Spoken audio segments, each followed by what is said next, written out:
Hello friends, हम exercise 4.2 का question number 5 करेंगे। क्वेश्चन नंबर 5 क्या कहता है? The altitude of a right triangle is 7 centimetre less than it's bits. जो एल्टीट्यूड है किसका? Right triangle. आपको पता है राइट ट्रायंगल वो ट्रायंगल होता है जिसमें एंगल कितने का होता है? 90 डिग्री का होता है। यानी ये आपके पास क्या है? आपके पास ये एक राइट एंगल ट्रायंगल है, ठीक है। क्योंकि ये कितने का होता है? Right angle. ये 90 डिग्री का होता है, ये आपके पास 90 का। ए माना आपने, इसको भी लेट किया, इसको सी। क्वेश्चन कहता है right triangle is 7 centimetre less from its base. जो ये जो राइट ट्राइंगल का जो एल्टीट्यूड है ये 7 कम है। किससे कम है? बेस से। लेकिन आपको बेस नहीं पता। ऐसी कंडीशन जब हमें कुछ पता नहीं होता तो आप इसको लेट करोगे। जो बेस है इस बेस को क्या मानोगे आप? एक्स। और जो एल्टीट्यूड है वो बेस से 7 कम है। यानी ये एक्स में से 7 क्या हो जाएगा? अगर आपके पास वैल्यू होती तो वैल्यू मान लो 14 होती तो 14 माइनस 7 इज इक्वल टू 7। लेकिन वैल्यू नहीं है आपके पास, वेरिएबल्स है आपके पास। तो आपने बेस माना x और ये हो जाएगा x माइनस 7। भाई कहता है और आपके पास क्या गिवन है? हाइपोटेनस। हाइपोटेनस कितना है? 13 सेंटीमीटर।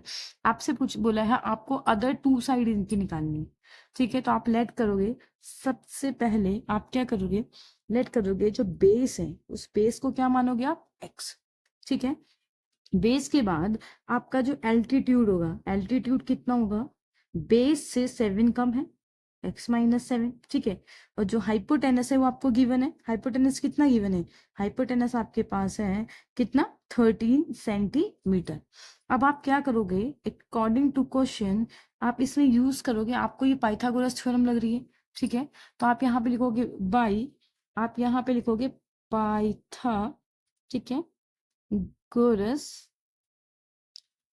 ठीक है। आप इसको बाय यूजिंग पाइथागोरस थ्योरम, आपने पाइथागोरस थ्योरम यूज किया। पाइथागोरस थ्योरम के बाद रूल क्या कहता है पाइथागोरस का? कि हाइपोटेनस का square is equal to perpendicular का स्क्वायर और प्लस में किसका? बेस का स्क्वायर। हाइपोटेनस कितना है बेटा? हाइपोटेनस है 13, तो यहाँ पे कितना हो जाएगा? 13 का स्क्वायर। परपेंडिकुलर कितना है आपके पास? x माइनस 7 का होल स्क्वायर। और बेस कितना है? x का स्क्वायर। क्लियर? 13 की स्क्वायर का मतलब होगा 13 इंटू में 13, यानी वैल्यू कितनी आएगी? 169। अब ये हो जाएगा x माइनस 7 का होल स्क्वायर, ठीक है। यहाँ पे रफ वर्क कर रहे हैं। x माइनस 7 का whole square means that a minus B का होल स्क्वायर क्या होता है? a का स्क्वायर प्लस b का स्क्वायर माइनस का 2ab। a कितना है आपके पास? x, तो ये हो जाएगा x का स्क्वायर। और b कितना है आपके पास? 7, 7 का square minus 2 into x into 7, ठीक है। अब हो जाएगा आपके पास x का स्क्वायर 7 का square minus 2 into x into 7 और प्लस x की स्क्वायर। ये हो जाएगा आपके पास 169। ये हो जाएगा x का स्क्वायर, 7 7 जा 49, 7 2 जा 14x और प्लस में x का स्क्वायर, ठीक है।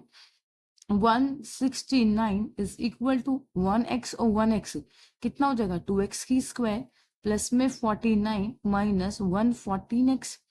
अब आप क्या करोगे? 169 है, ठीक है। तो आप या तो इसको इस तरफ ले आइए, 0 बना दीजिए, या एक काम करिए प्लस का 49 इधर जाके किसका हो जाएगा? माइनस का 49 इज इक्वल टू 2x की स्क्वायर और माइनस का क्या हो जाएगा? 14x। इतना क्लियर है?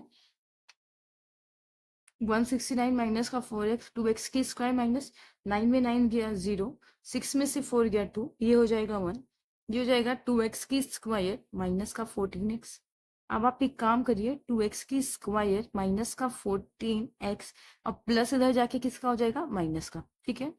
अब आप इस पूरी इक्वेशन को 2 से डिवाइड, क्योंकि 2 के टेबल में 2 भी आता है, 14 भी आता है और 2 6 12, तो आप यहाँ पे लिखेंगे क्या? कि डिवाइडेड बाई किससे?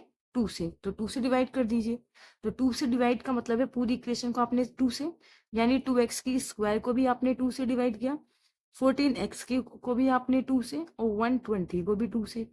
2 6 जा 12 0, 2 7 जा 14, 2 1 जा 2, तो x की स्क्वायर माइनस का 7x माइनस का 60। इतना क्लियर है? अब हम 60 की मल्टीप्लाई किससे करते हैं? x के आगे जो भी फंक्शन होता है।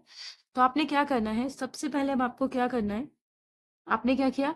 60 की, यानी अब आपने 60 की मल्टीप्लाई 1 में करी तो कितना आया आपके पास? 60। ऐसे दो डिजिट जिसको मल्टीप्लाई करने पे 60 आया और माइनस करने पे कितना है? 7 आए। तो हमें पता है कि 12 की 5 से मल्टीप्लाई करेंगे तो 60 आएगा, और 12 में 5 को माइनस करेंगे तो 7 आएगा।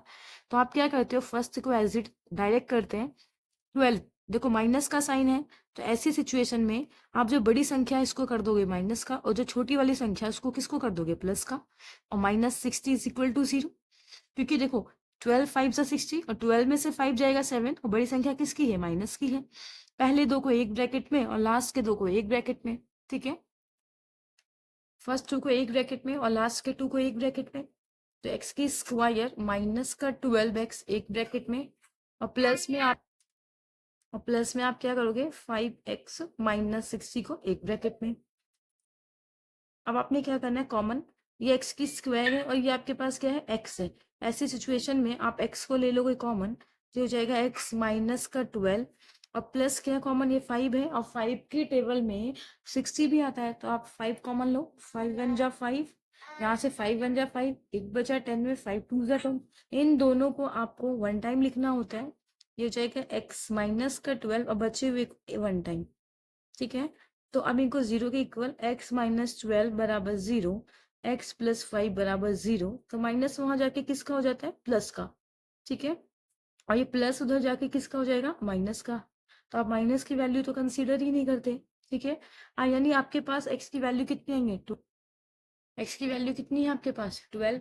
तो आप क्या करोगे, ये हो जाएगा 12, तो आपने ये 12 माइनस का 7, तो ये कितना हो जाएगा आपके पास, 5। यानी जो बेस है आपके पास, जो बेस है वो कितना हो जाएगा आपके पास, 12, और जो आपका एल्टीट्यूड है वो 12 - 7 इज इक्वल टू 5। ये आपका आंसर है।